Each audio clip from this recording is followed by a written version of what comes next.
I can't believe this is happening. Mark Driscoll and I agree on something.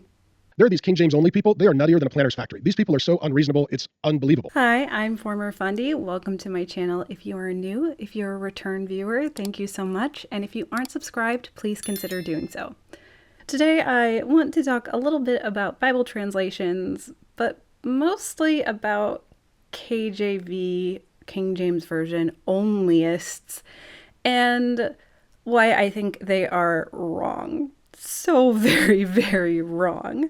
The church that I spent time at as an associate pastor doing children, youth, music, and women's ministry before I became a missionary was a church that I also had spent time in pre-Bible college. I was also a part of that church when I was in high school. And during that time, when I was in youth group, there was a family who had kids around my age. So I interacted with them a lot during church and the youth ministry. But they were interesting, and I don't think that's any fault of their own. They were a strict homeschool family. They were completely anti-sugar, and they were King James onlyists.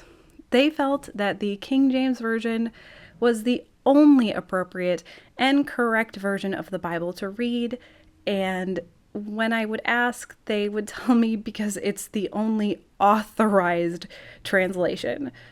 But the question is, authorized by who? King James, by the way, was a homosexual. Just fun fact. Yes, it was authorized by a king. And I mean, maybe if you hold the belief that monarchs are specifically chosen to be born into their little incestuous monarch families, look it up, by God's hand and design, and these people are somehow, directly handpicked and chosen by God, I guess maybe you could make that type of leap, that he would have some sort of special authority to authorize a special translation of the Bible that's somehow more valid than others. I'm not going to deny the cultural and historical significance of the King James Bible. It did have a big impact, but there are reasons, and I think very valid reasons, why it shouldn't be your main go-to translation if you're trying to search for biblical truth. But before I get into those reasons, I think it's important that I give you a little bit of foundation about Bible translations as a whole so that you can understand where the King James Version fits into that framework, and it will then allow me to better explain why I don't feel like it's the best or most reliable translation if you really, really care about biblical accuracy, which maybe you don't. And that's fine, you do you. But an important thing to know in general, and I think this should go without saying, but I'm always surprised when I run into people who don't realize this and seem to think the Bible's original language was English. The books that comprise the Bible were not all found together. These are all separate documents, and they are written in a few different languages. Even if these weren't ancient languages at this point, languages are tricky. As much as we would like things to have one-to-one translations, that's really not the case, especially with languages that developed independently from each other. Languages aren't just words. They're almost like living organisms that change and grow. Oh my gosh, my cat has the zoomies. Sorry if you heard that. More like living organisms that change and grow next to a society. As the society changes, word meanings can change. There are more serious examples of this, but take, for example, the word sick. When I was younger, it became the norm to use it in a completely different way, to say, oh, that's sick, as in cool. It's cool. And even the word cool originally is supposed to mean that something has a cool or cold temperature, but we use it to mean cool. And I can't think of another word right now to describe what cool is, but you know what cool is. And so languages shift and change over time. They're highly impacted by the culture and the time that they are originating from. And when you have languages that develop independently of each other, it can be very hard to find true one-to-one translations. Now, if you're looking at Latin languages, say, and you take a word in Spanish and you take its equivalent word in Italian, it might be closer to a one-to-one translation because they both descended from Latin. But the respective cultures are still going to have impacts on these words. It gets even more complicated, though, when you take things from different language families. And so if you are taking a word in Chinese and then trying to find an equivalent word in English, you may be getting part of the meaning or part of the connotation, but missing other parts.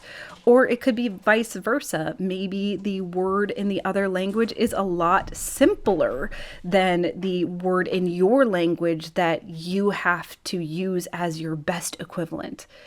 All that to say is that there really just aren't one-to-one, word-for-word translations that can truly ever convey meaning. And because of this, we have a couple different approaches to translating ancient literature, the Bible included. And one method is a literal method, and this is sometimes called a word-for-word translation. So in word-for-word translations, they try to give the best equivalent word to the word in the original language. And they're less focused on trying to give you the same meaning or feeling someone of that time might have. And then on the other side, you have dynamic translations or thought for thought translations. So in these translations, they really try to take a look at the culture and what was going on at the time that the passage was written. And they try to give you the same feeling that someone of that time reading the original text would have gotten from reading it. Both methods are, in my opinion, very valid. And as a Christian, I felt it was best practice to have Bibles of a few different translations available. Some more literal word for word, some more dynamic thought for thought. Now, there is an even further end of that spectrum, and that is paraphrases. The paraphrases can get a little interesting. From a Christian standpoint, some Christians are quite against them. Others find that it's maybe good for children or new believers, but you sort of go from that easier end of the spectrum, the paraphrases, and as you mature, maybe you're working more towards the word for word, is the viewpoint that I was kind of used to seeing. The paraphrases can get quite interesting at times. The Message, for example, has a very special place in my heart because of how silly it can be. I'm sure you can find some very interesting compilations of verses. Maybe I will put one in the description.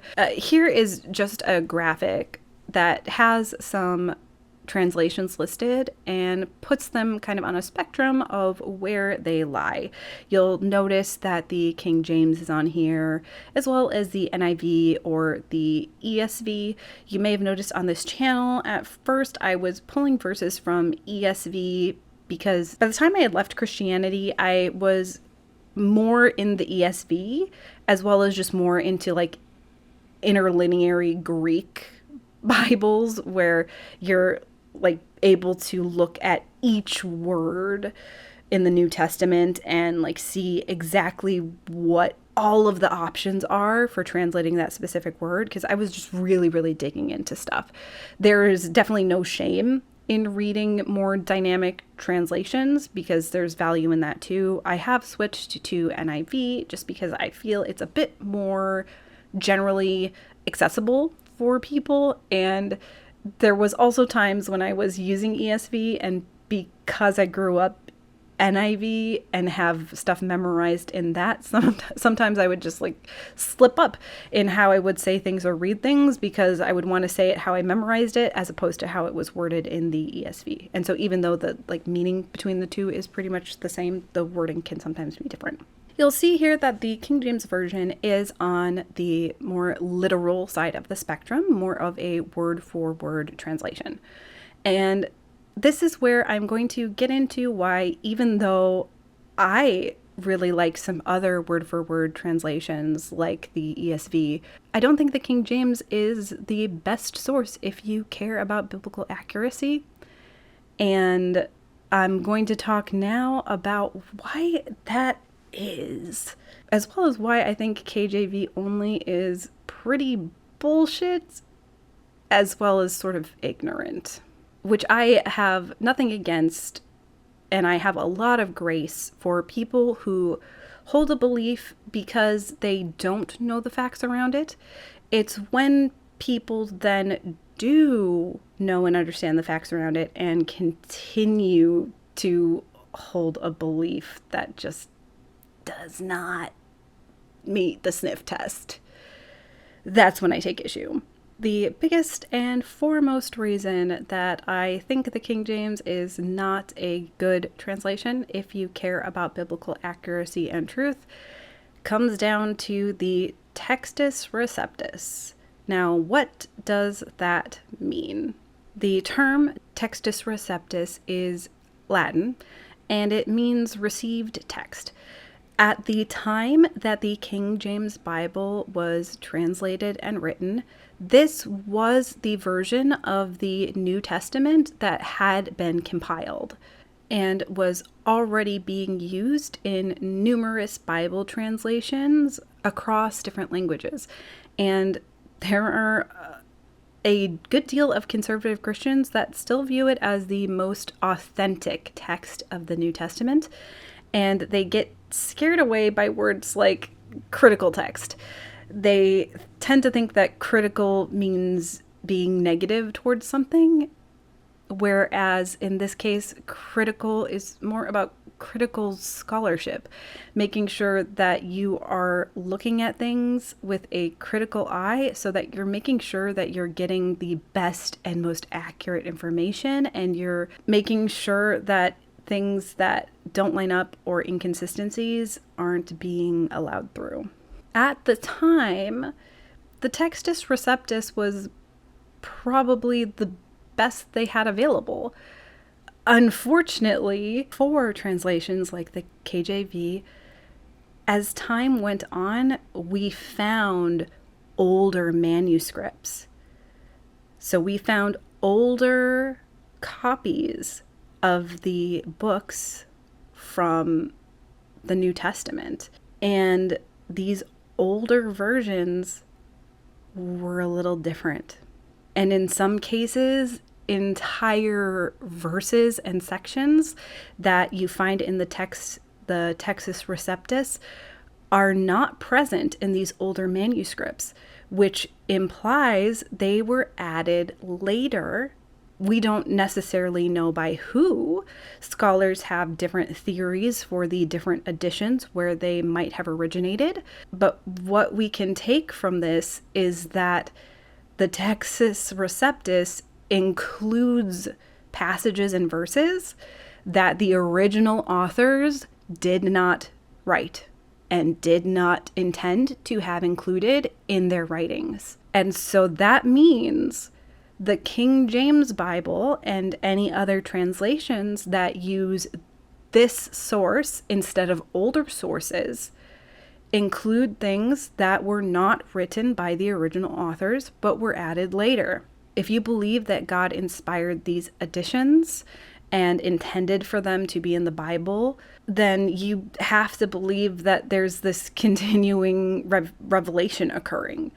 And if that's the case, then, what's stopping you from being Mormon? Because that's continuing revelation from biblical texts, right? Why is Joseph Smith less valid than whatever scribes or other people might have added into the New Testament? And so my biggest issue with the King James version is that it includes verses and passages that are inauthentic, that are not from the original writers. They're additions. And while I've heard people who are more KJV only tell me things like, well, the KJV is more authentic because all of these newer translations remove verses from the Bible. And at the end of Revelations, it says that I warn everyone who hears the words of the prophecy of this book. If anyone adds to them, God will add to him the plagues described in this book. And if anyone takes away from the words of this book of prophecy, God will take away his share in the tree of life and in the holy city, which are described in this book. John the Revelator was probably just talking about his book of Revelation, but people tend to apply this to the whole Bible. But the problem is, KJV people, it's actually your book that has stuff added that wasn't there originally, not the other way around. The new translations aren't subtracting things that belong there. They're subtracting things that weren't written by the original authors. And it's possible that one day we might find even earlier manuscripts, and that might change Bible translations even more. That's just how this works when you don't always have the clearest copies, and we don't have originals for these. We have copies of these.